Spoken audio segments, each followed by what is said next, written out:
TTV தினகரனின் பதிலை தேர்தல் ஆணையம் ஏற்க மறுத்தது ஓ பன்னீர்செல்வம் அணிக்கு கிடைத்த முதல் வெற்றி என முன்னாள் அமைச்சர் மா.பா. பாண்டியராஜன் தெரிவித்துள்ளார்.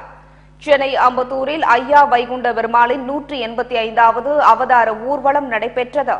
இதனை முன்னாள் அமைச்சரும் ஆவடி சட்டமன்ற உறுப்பினருமான மா.பா. பாண்டியராஜன் தொடங்கி வைத்தார். இதனைத் தொடர்ந்து செய்தியாளர்களை சந்தித்த அவர், டிடிவி தினகரனின் பதிலை தேர்தல் ஆணையம் ஏற்க மறுத்துள்ளது ஓ பன்னீர்செல்வம் அணிக்கு கிடைத்த முதல் வெற்றி என தெரிவித்தார்.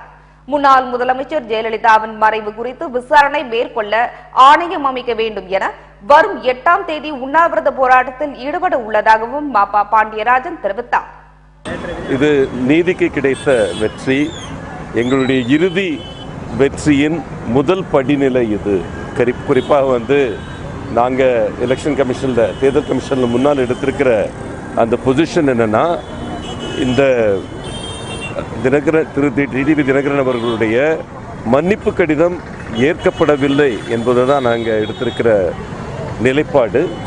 அந்த நிலைப்பாடை ஒட்டி தேர்தல் கமிஷன் அவர்களுடைய அறிவிப்பு வந்தது வரவேற்கத்தக்கது.